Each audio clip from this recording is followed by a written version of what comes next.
Hey there, folks! Hope you're doing just as well as the moral compass of the modern evangelical movement, which is to say, spinning wildly like a weather vane in a hurricane. You know, I left for 2,000 years, come back, and somehow my biggest followers are obsessed with a golden idol who builds towers, cheats on his wives, and brags about it on live TV.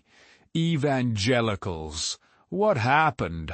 I turned water into wine. You turned scripture into a tax shelter for billionaires.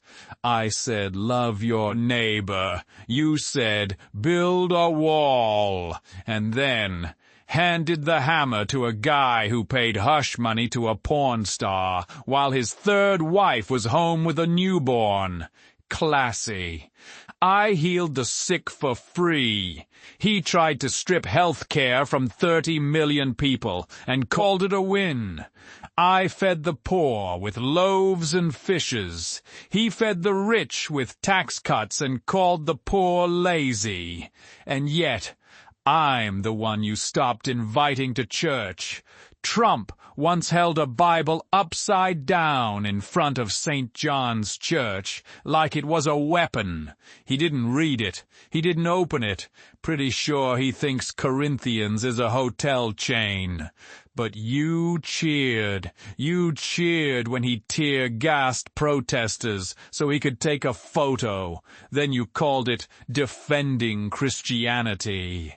Let's talk morality. You used to say character counts. Then he bragged about grabbing women by the... well, you know. And your response was, well, King David was flawed too. Oh, I know David. He wrote songs.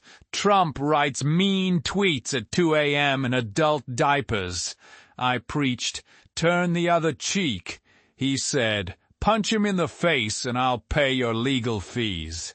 I said, blessed are the meek. He said, only losers and suckers get buried in war. I told you not to store up treasures on earth. He stores them in Mar-a-Lago bathrooms next to classified documents and Diet Coke. And you still defend him. You call him God's instrument. Well, if God ever used an instrument that bankrupted 4 casinos and couldn't spell Bible, it wasn't for music. You think I care if he stands with Israel? I'm from Nazareth. That's literally next door. I was brown, Middle Eastern, broke, and unarmed. By today's standards, you'd have called ICE on me and said I was part of Hamas.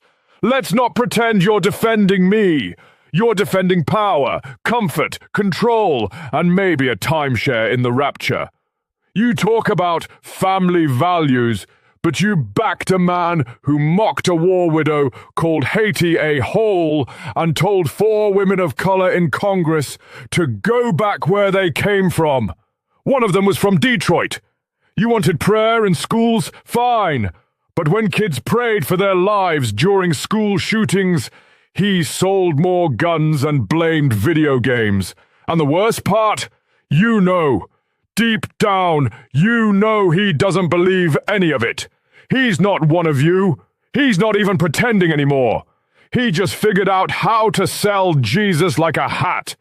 You traded me in for a con man wrapped in a flag, holding a Bible like it's a menu at Denny's. I didn't die for this. I died for the poor, the oppressed, the outcasts. The same people you now call crisis actors and illegals. And let's not forget the golden rule, treat others like you'd like to be treated. Unless they're gay, trans, or immigrants, then suddenly it's religious liberty to treat them like garbage.